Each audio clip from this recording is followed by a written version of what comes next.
अगर आप बिजनेस बनाने की सोच रहे हैं तो डिहाइड्रेटेड प्रोडक्ट बेस्ड बिजनेस में सबसे बड़ा जो काम है ना वो है सोर्सिंग का। जब फसल की कटाई हो रही है और जब मार्केट का ट्रेंड बदल रहा है तब आपको अपने प्रोडक्ट रॉ मटेरियल के बारे में सोचना है।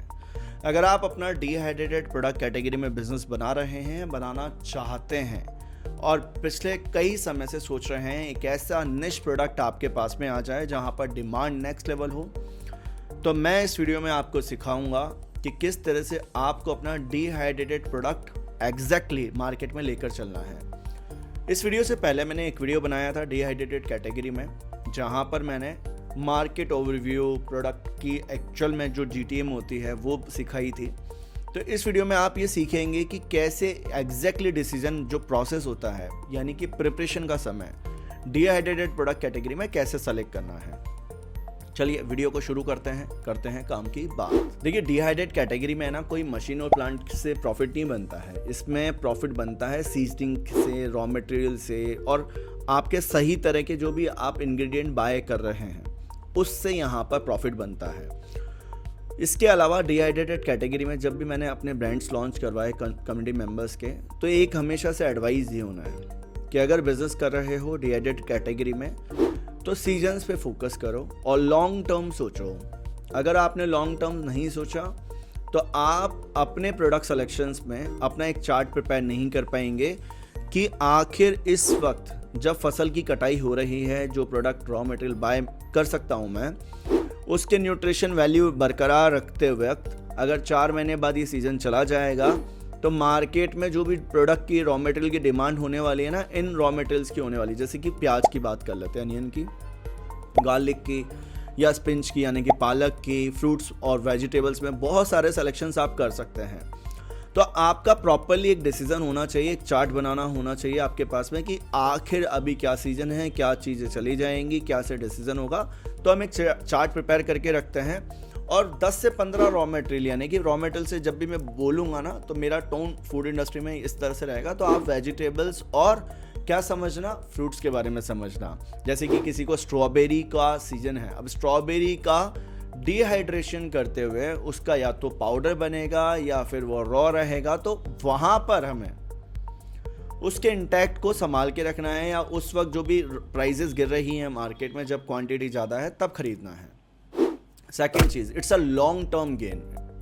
अगर आप सोच रहे हो क्विकली पैसा बनेगा, नहीं बनेगा डिहाइड्रेशन बिजनेस में। ये लॉन्ग टर्म है। आप सोचो ऑन बिजनेस आप रॉ मटेरियल खरीद रहे हो, ऑफ सीजन आप बेच रहे हो, so it's a cycle of 4 to 6 month. So यहाँ पर आपको ये समझना है कि आपको भी मॉइस्चर से बचाना है। अगर मॉइस्चर आपके प्रोडक्ट में चला जाएगा तो वेस्टेज हो जाएगा, और वेस्टेज होगा तो कहीं ना कहीं आपको लॉस लग जाएगा। तो ये बहुत साइक्लिक गेम है, बहुत मेंटालिटी से आपको फोकस होकर अपने बिजनेस की सिलेक्शन करते हुए एक सही तरीके से सीखते हुए इस बिजनेस में आना है। अगर आप बिजनेस बना रहे हैं, मैं आपको पूरी तरह से गाइड करूंगा कि डिहाइड्रेशन बिजनेस में आपको कैसे अपने बिजनेस की एग्जैक्टली लॉन्चिंग करनी है, और यहाँ हाई डिमांड प्रोडक्ट्स कैसे हैं जो सेलेक्ट करके आपको बिजनेस को आगे बढ़ाना है। एंड थर्ड पॉइंट, अगर मैं डिहाइड्रेशन कैटेगरी की बात करूँ ना, तो यहाँ पर एक चीज़ और बहुत आपको अच्छे से ध्यान में आनी चाहिए कि हमें ना क्वांटिटी पर फोकस करना है और क्वालिटी पे फोकस करना है। यानी कि क्वांटिटी एंड वर्सेस क्वालिटी, दोनों पॉइंट्स याद रखिएगा। हमें ये एक फिगर आउट होना चाहिए कि हमने कितना टन माल परचेस करा, अब उसको हम कितना एग्जैक्टली सेल कर पाएंगे। क्योंकि देखिए, जब ऑफ सीजन आ रखा होगा, या जो भी आप अपने क्लाउड किचन में या डिफरेंट तरह से आप इनको चैनल्स पे सेल करेंगे, तो क्या होगा, ऑफ सीजन के बाद में ऑन सीजन आ जाता है, तो वैसे भी आपके जो रॉ मटेरियल है ना, आपका ये जो ब्रांड होगा उसका प्राइसिंग थोड़ा सा गिरेगा। ऑफ सीजन में तो आप 10 गुना 20 गुना तक चार्ज कर पाओगे, पर जब ऑन सीजन हो जाएगा तो वो प्राइजेस गिर जाएंगे। तो क्वांटिटी आपको लिमिटेड अपने सोर्सिंग पे रखना है, इसके मेथड्स हैं। क्वालिटी आपको फोकस करना है, और ये याद रखना है कि हमेशा रॉ मटेरियल बाइंग सबसे बड़ा इसमें डिसीजन है, और ऑन सीजन ऑफ सीजन का गेम है। इसके साथ साथ बिजनेस बनाते वक्त ये समझ लीजिए कि इसमें सोर्सिंग बहुत इंपॉर्टेंट होनी चाहिए। अब सोर्सिंग के भी कई तरीके हैं। नेक्स्ट पॉइंट वही समझिए कि क्योंकि जब डिहाइड्रेशन कैटेगरी में हम आते हैं ना, तो सोर्सिंग के लिए हमें रॉ मटेरियल के लिए या तो लोकल फार्मर्स से बात करनी है, या फिर हम लोकल मंडी पे जाएंगे, या फिर कोई ब्रोकर पकड़ेंगे, जैसे कि कोई स्पाइसेस का है। अब आपके यहाँ स्पाइसेस नहीं हो रहे हैं तो आप थर्ड इंडिया मार्ट पे जाओगे, ट्रेड इंडिया पे जाओगे, कोई FPO फार्मर्स का ऑर्गेनाइजेशन है वहाँ से बात करोगे। आप प्रॉपरली अपने ये फिगर आउट करोगे कि आखिर सोर्सिंग करते वक्त हमें कुछ चीज़ें समझनी है कि मुझे सोर्स करते वक्त या तो प्राइस डाउन मिले, नंबर 1, क्वालिटी भी मिले, और रेगुलर हम यहाँ पर इस वेंडर्स के साथ में काम करें, क्योंकि एक बार खरीद रहे हैं दूसरी बार नहीं खरीद रहे तो फिर हमारा सोर्सिंग पे ध्यान लगा रहता है। तो ये हमें B2B पोर्टल्स पर हर जगह से अपना फिगर आउट करके चलना है। डिहाइड्रेशन कैटेगरी में एक चीज़ याद रखिए कि जब भी बिजनेस बनाओगे तो आपको कुछ चीज़ें बहुत पिन फोकस होकर समझनी है कि मार्केट बहुत अच्छी है इसकी, पर यहाँ पर इसकी जो आपको रख रखाव करना है ना, उसके लिए आपको ना तो इसमें फंगस लगने देना है, ना मॉइस्चर जाने देना है, ना इसकी जो वैल्यू है, जो भी एक्चुअल में अगर हम न्यूट्रिशन वैल्यू है वो कम हमें रखनी है। उसके लिए मैं एक मेथड देता हूँ कि देखिए इस तरह की कैटेगरी में ना तो प्रिजर्वेशंस काम करते हैं, सिंपल सा शेल्फ लाइफ होल्ड करके रखते हैं, बट वेदर से हमें बचाना होता है। साथ ही क्वालिटी प्रोडक्ट लेंगे तो उसकी सस्टेनेबिलिटी ज़्यादा मिलेगी हमें, लॉन्ग टर्म तक के लिए वो रहेगा। तो आपको अपने अगर बिजनेस को आगे लेकर चलना है, ये पॉइंट्स को फिगर आउट करो। अब मैं आपको एक पॉइंट सिखाता हूँ कि अगर 90 डेज़ के अंदर अंदर बिजनेस में प्रॉफिटेबल होना है आपको, तो आप कैसे होगे। क्योंकि जब भी हम मार्केट में जाते हैं ना, तो हमारा सबसे पहले ये रहता है कि यार पैसा आना चाहिए। ये सब चीज़ें तो मेरे को आती है और मैं अपनी कम्युनिटी में सबसे पहले यही सिखाता हूँ। अगर मुझसे जुड़ना चाहते हो, सीखना चाहते हो, तो मेरे मास्टर क्लास को ज्वाइन कर सकते हो।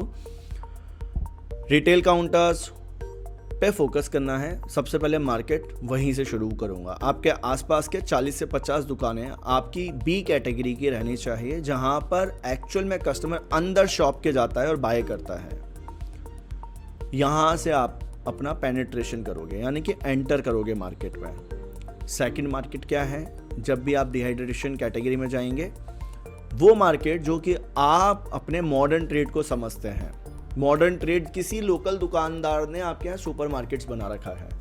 अब जिपर पाउचेस में जो भी प्रोडक्ट्स रहेंगे वहाँ पर पेनिट्रेट करने हैं। नंबर 3, अगर आपने सोच लिया यार मैं तो सिर्फ एक ही 2 दुकानों पर या ये 2 चैनल्स पे फोकस करूंगा, आपका बिजनेस ऐसे नीचे जाएगा। मल्टी चैनल्स बिजनेस मॉडल है ये। आपको अपना होरेका पकड़ना है। 90 डेज में अगर आपने 50 अपने क्लाउड किचन रेस्टोरेंट्स बना लिए, तो आपका होटल रेस्टोरेंट से रिपीट ऑर्डर आता है। याद रखना, रिपीट आएगा, 12 महीने के लिए आएगा ऑर्डर। और जब एक बार नाम बिक जाएगा ना, तो लोग आपको बार बार बुलाएंगे आपके पास में कि भैया मुझे आप ही का ब्रांड चाहिए। फिर आएगा अपना online market, e-commerce, quick commerce, social commerce और क्विक कॉमर्स। तो यहाँ पर आप वो फिगर आउट करेंगे, फिर अपना वेबसाइट से ऑर्डर्स लाएंगे।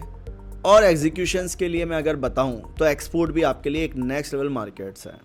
तो ये आपको गल्फ कंट्रीज़ में बेचना है, अफ्रीकन कंट्रीज़ में बेचना है, पूरा सिस्टम बनता है आपका। आई होप आप क्लियर हो पा रहे हैं। अगर आपको स्टार्टिंग का वीडियो नहीं देखा है आपने, तो बहुत सारी चीज़ें कम समझ में आएंगी।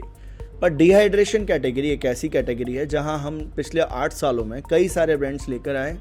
बहुत सारे लोग इंपोर्ट एक्सपोर्ट कर रहे हैं, कई लोग ऑनलाइन कर रहे हैं, कई लोग ऑफलाइन कर रहे हैं, और कई लोगों ने अपनी हार मान ली कि यार मुझसे तो नहीं होगा। सच्चाई है ये।